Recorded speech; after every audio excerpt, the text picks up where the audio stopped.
Alors, nous allons commencer par la coupe alignement de la panne. Alors, je rappelle que avec la sauterelle, les épaisseurs de bois ne sont pas nécessaires. On peut travailler par simple ligne parce que c'est plus facile à situer. Alors, un exemple, dans notre cas, nous, notre panne, comme on la voit ici, sa face supérieure est parallèle au latis.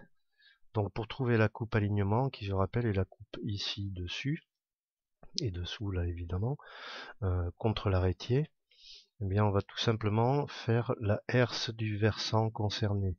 C'est-à-dire ici, le versant de ce côté-là, on va faire sa herse. Pour avoir la herse, on prend la longueur du chemin d'emprunt, je le rappelle, qu'on rabat au sol ici, et on aligne avec le pied de l'arrêtier.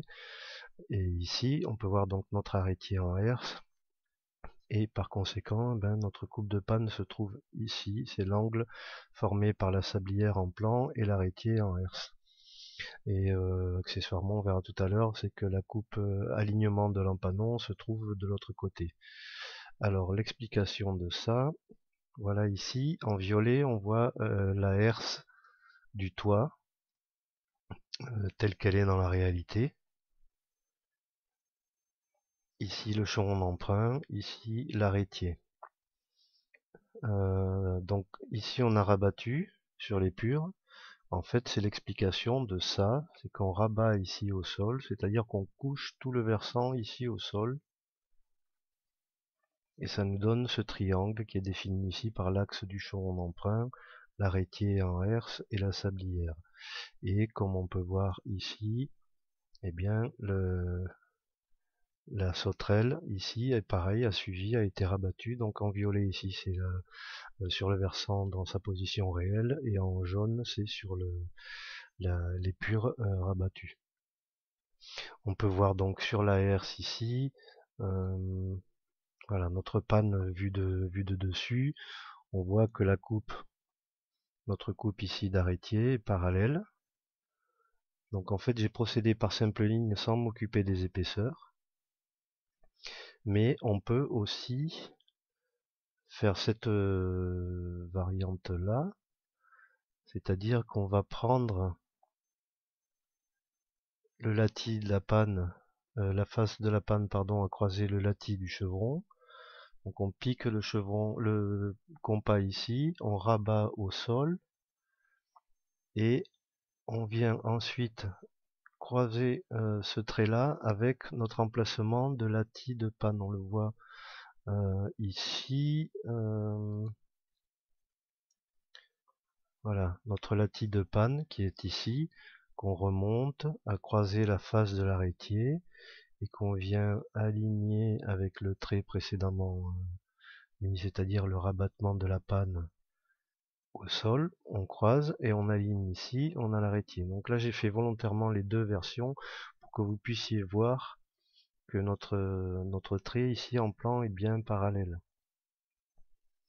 D'accord. J'aurais pu aussi décider de travailler avec la longueur de la panne directement, c'est-à-dire de piquer mon compas ici, de mesurer cette distance-là et de la rabattre. Et à ce moment-là, bah, j'aurais dû descendre ce point-là, à venir croiser ce nouveau trait, et j'aurais un trait qui serait parallèle lui aussi. Donc le principal, c'est de faire un choix dès le départ et de s'y tenir. Si on travaille tout au latis, on travaille par ici, on utilise le latis à venir croiser soit l'axe de l'arrêtier, soit sa face, c'est pareil, il faut garder une référence. Ici j'ai pris la face de l'arrêtier et la coupe est exactement la même. C'est juste qu'on utilise une référence différente, mais par contre on obtient toujours le même résultat.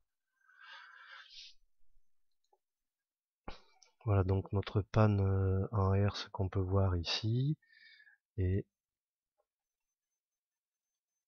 donc ici en rouge on voit le développé, ce qui est en réel en fait,